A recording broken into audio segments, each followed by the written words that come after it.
esteja bem. Esse primeiro recado é só para deixar claro para todos e todas que estão nos assistindo que as aulas aqui presentes são dos nossos cursos do IFMG Campus Avançado Pinuí. Qualquer uso indevido da imagem pode ser alvo de questionamento judicial. Então, dessa forma, assista, não tem problema algum em assistir, em aprender e compartilhar o conhecimento. Mas nada de utilização das imagens sem autorização prévia dos responsáveis, seja o professor, seja o Instituto Federal de Minas Gerais, Campus Avançado Pinuí. Beleza? A gente se vê ao longo desse curso e espero que seja proveitoso para todo mundo. Olá, saudações a todos e todas.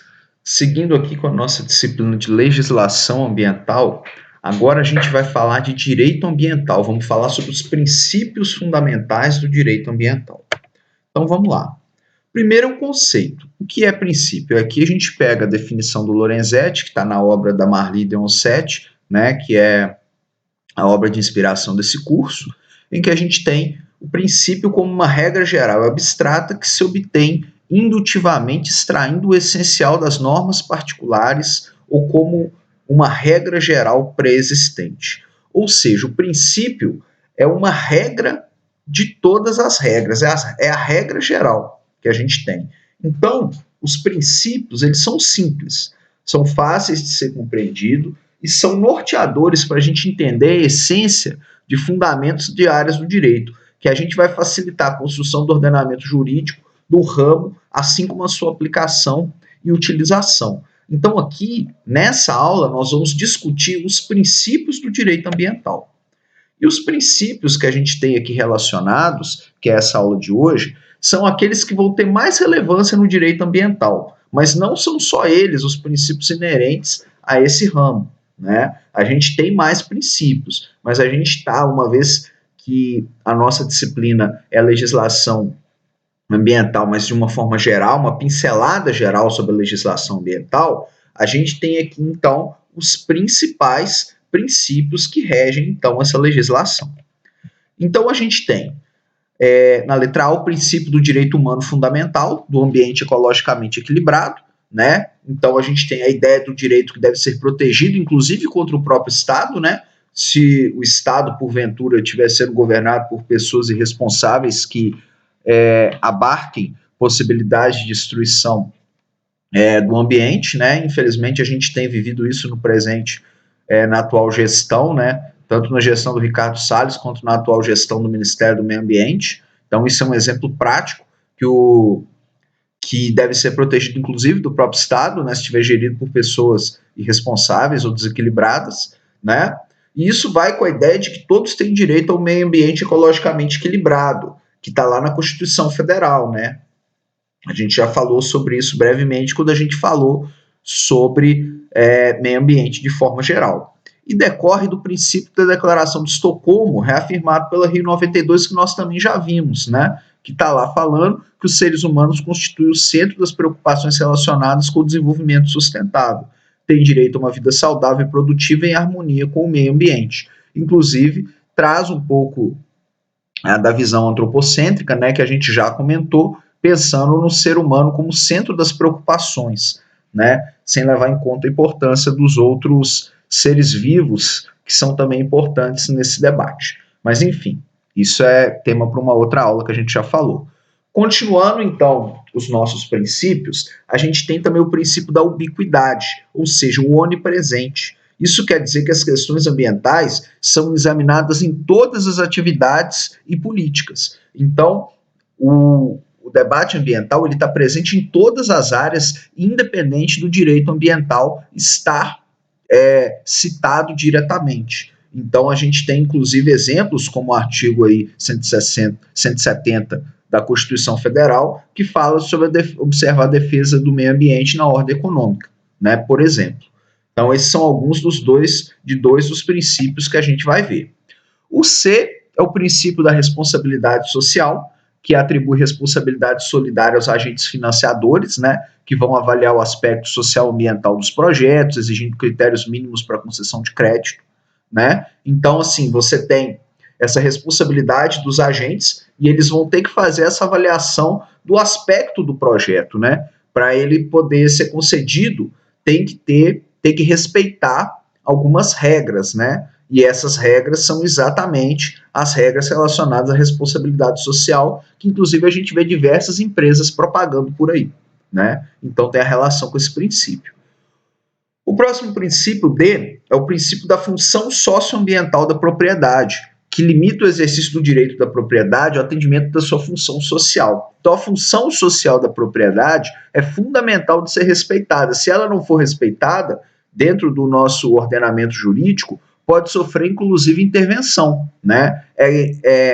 Propriedades que não cumprem a sua função social, inclusive, são aquelas que são fruto de disputa judicial quando são ocupados por movimento de trabalhadores, por exemplo, sem terra. É exatamente por não cumprir a sua função social que está presente na Constituição Federal. Tá claro? Então a gente tem que a propriedade também tem uma função socioambiental, que está relacionada a essa função social.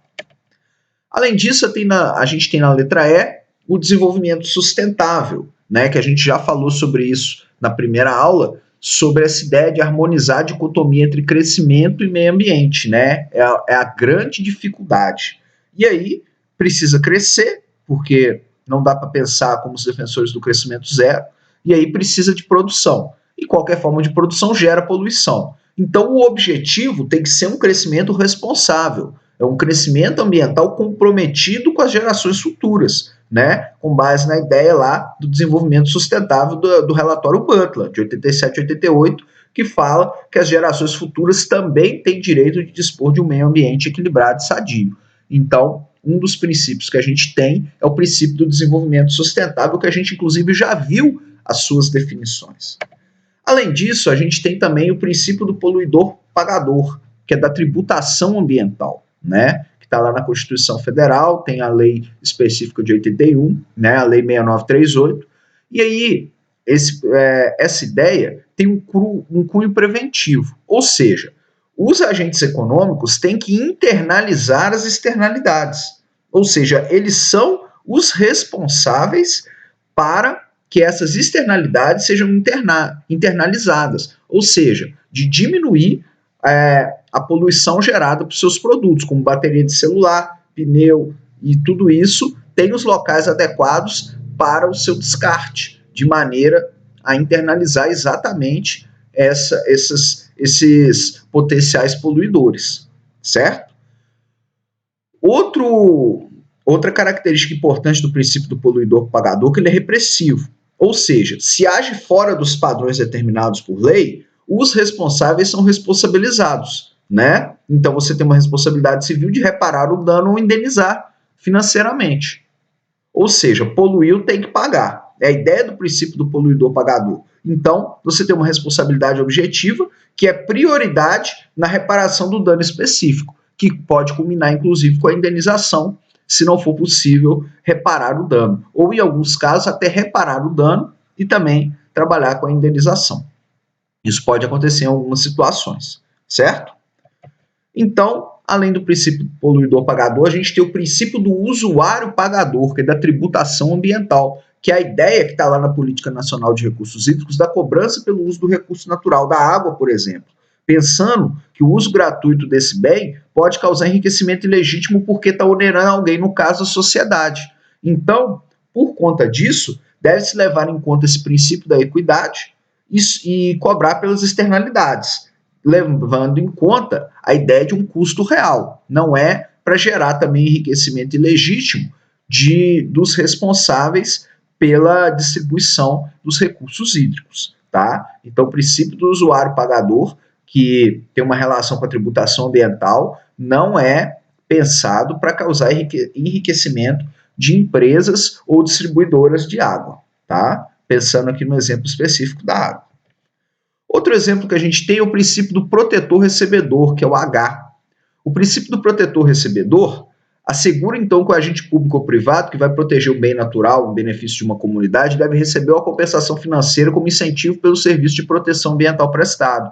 É como, por exemplo, os programas de preservação de nascentes. É o princípio do protetor-recebedor. Então, eles vão preservar o bem ambiental, o bem natural, e por conta dessa preservação, eles vão receber um ressarcimento do Estado para que essa preservação aconteça. Ou seja, você vai incentivar economicamente quem protege essa área para ela não utilizar esses recursos. Então, você incentiva economicamente com dinheiro, né? Você faz o repasse financeiro pelo Estado, de maneira a estimular a preservação dessa área, né? A gente tem, talvez o caso clássico seja o programa de preservação de nascentes da cidade de Extrema, em Minas Gerais, né? Que é o exemplo clássico sobre isso. Quem tiver interesse, cabe dar uma pesquisada, né? Que tem uma preservação fundamental dos bens hídricos, né? E aí, pode ser, o avesso do princípio do usuário pagador, né? Então, esse é o protetor pagador.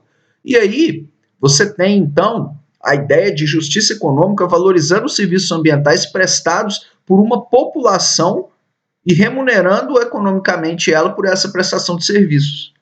Por quê? Porque existe um valor econômico, por exemplo, nessas nascentes, nessa água que está sendo preservada numa determinada área. Então, nada mais justo que, se há valor econômico, portanto, dessas nascentes, dessa água que está nascendo, é justo, então, que se receba por esse serviço. É essa a ideia do princípio do protetor recebedor, né? Inclusive, a gente traz até uma citação da professora Deoncetti, que fala que muitas sociedades prestam serviços ambientais gratuitos, sem, entretanto, receberem a justa remuneração por elas. Isso, de fato, precisa ser repensado sobre o ponto de vista do princípio do protetor recebedor, que está nos princípios do direito ambiental. Beleza? A gente tem também uma outra definição que é muito importante. Então, esse slide, o próximo, tem algumas situações muito interessantes para a gente entender de definição. A primeira é a diferença de prevenção e precaução. A letra I e a letra J parecem iguais, mas não são. A letra I dos princípios é o princípio da prevenção, que é a obrigação de evitar o dano ambiental utilizando medidas mitigadoras e preventivas, né? Como, por exemplo, a ideia do EIA-RIMA, né?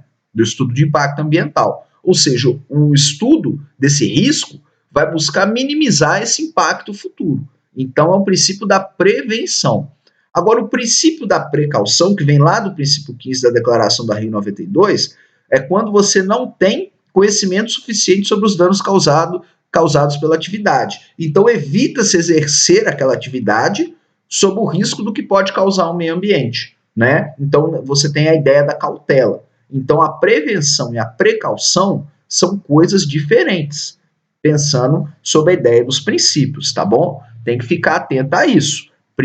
Princípio da prevenção e princípio da precaução não são a mesma coisa. Além desses, a gente tem também a ideia de preservação e conservação. Então, a gente trouxe um slide aqui esclarecendo. A prevenção é quando se tomam medidas para mitigar a possibilidade de dano ambiental. Tá? A precaução é quando, na dúvida a respeito dos danos que possam ser causados ao meio ambiente, deixa-se de agir. A preservação. Antes de falar da preservação, vamos focar aqui na prevenção e na precaução. Então, a gente tem a diferença das duas. Na prevenção, são medidas para mitigar os danos possíveis, e na precaução, na dúvida, não faça. É basicamente essa a diferença das duas. Tá? Tem que ter atenção a isso. E passando agora para a preservação e a conservação, é importante a gente destacar porque alguns autores são muito críticos em relação a isso, apesar de outros, como está aqui no slide, que podem pensar que etimologicamente preservar e conservar tem o mesmo sentido. Pelo sim, pelo não, cabe a gente mostrar a diferença entre ambos. A preservação, que vem lá da Constituição Federal, é a proibição de exploração econômica dos recursos naturais de uma determinada área, evidentemente. A conservação, que está na legislação infraconstitucional responsável, está lá falando que permite a exploração econômica dos recursos naturais de maneira racional e sem desperdício. Ou seja, a preservação não tem exploração econômica e a conservação tem exploração econômica racional e sustentável. Então, existe uma diferença de preservação e conservação que precisa ficar muito claro para a gente entender e não confundir, especialmente quando a gente fala em artigos, em trabalhos, sobre a ideia de preservação e sobre a ideia de conservação. Então, a gente tem a letra K, o próximo, que é o princípio da participação. Então, a gente tem aqui a informação ambiental, que é o direito de informação de eventos possivelmente danosos ao meio ambiente. Então, isso tem que ser informado para todos, então licença ambiental, ERIMA, audiência pública, tudo isso tem que ser informado para a população. Outro princípio da participação que a gente tem é a educação ambiental, que são programas objetivando mudança de valor, né? Sensibilização, consciência ecológica, que inclusive muitas empresas que têm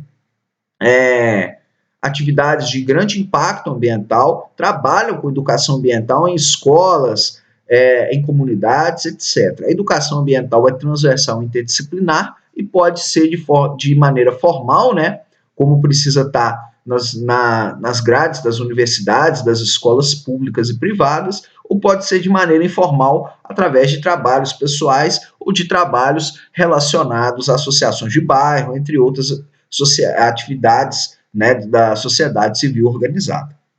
A gente tem também o princípio democrático, né, que assegura aos cidadãos a possibilidade de participar das políticas públicas ambientais, ou seja, todo cidadão tem a possibilidade de participação, de opinar nessas ações, como, por exemplo, na esfera legislativa, com plebiscito, referendo, na esfera administrativa, com direito de petição, direito de estudo prévio de impacto ambiental, e na esfera processual, como ação popular, ação civil pública, mandato de segurança. Tudo isso coloca, então, em xeque, né, mostrando o princípio democrático como ele é, com as diferentes esferas podendo ter uma atuação importante nessa atuação do princípio democrático. Além disso, nós temos também, na letra M, o princípio do equilíbrio, ou seja, tudo deve ser pesado, as implicações de uma intervenção no meio ambiente devem ser pesadas e a solução vai ser aquela que melhor concilia o resultado global positivo.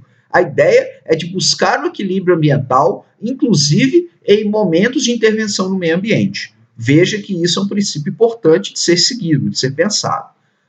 Em seguida, a gente tem o princípio do limite, que é a letra N, onde a administração fixa parâmetros para emissão de partículas, de ruídos, de corpos estranhos ao meio ambiente, levando em conta, inclusive, a legislação específica, né? Então, você tem um limite potencial de poluição que pode acontecer naquele lugar, tendo em conta a necessidade de se manter a qualidade de vida daquelas populações e daqueles outros seres vivos ali presentes. E, por último, a gente vai comentar aqui sobre o princípio da proibição do retrocesso constitucional, ambiental e ecológico. Então, veja, vamos fazer a leitura e vamos fazer uma conversa sobre isso de maneira muito tranquila. Então, a proibição de retrocesso diz respeito a uma garantia de proteção dos direitos fundamentais e da própria dignidade da pessoa humana, contra a atuação do legislador, tanto no âmbito constitucional quanto no infraconstitucional, bem como contra a atuação da administração pública.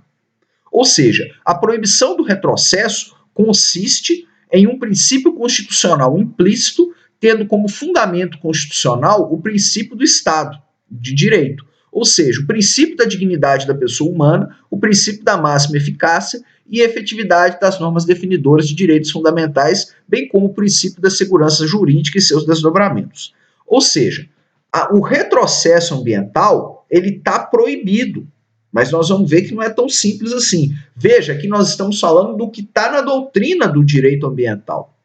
Não significa que é isso que acontece na prática, porque é uma coisa que eu sempre falo, a nossa legislação ambiental ela é muito boa e mais avançada, possivelmente a melhor legislação do mundo. A dificuldade é na sua execução, porque falta poder público presente, faltam servidores para isso, os servidores do Poder Executivo são muito poucos e, na prática, isso fica jogado ao Deus dará. Com o Legislativo não dando conta de fazendo além da sua função, né, legislando, e a gente tendo um Poder Executivo que não dá conta de fazer tudo pela sua falta de pernas, né, que é a ideia do Estado mínimo e tudo mais, que culmina com a diminuição cada vez maior do nosso aparelho de Estado, o que é muito ruim, tendo em vista a necessidade de oferecimento de mão de obra de qualidade para os cidadãos e cidadãs.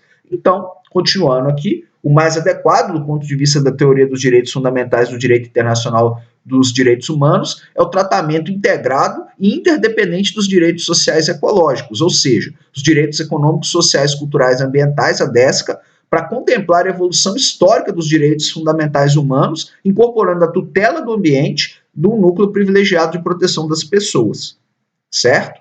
Então, veja, a gente tem um princípio de proibição do retrocesso constitucional ambiental, e mesmo assim a gente tem retrocesso ambiental acontecendo. No momento presente, tem muito a ver com a incapacidade de gestão do Ministério do Meio Ambiente, formado hoje por pessoas que não têm comprometimento nenhum com a causa ambiental, colocando inclusive a nossa legislação ambiental em xeque, tentando destruir muito do nosso ordenamento ambiental, especialmente da área de licenciamento ambiental, que a gente ainda vai falar ao longo da nossa disciplina.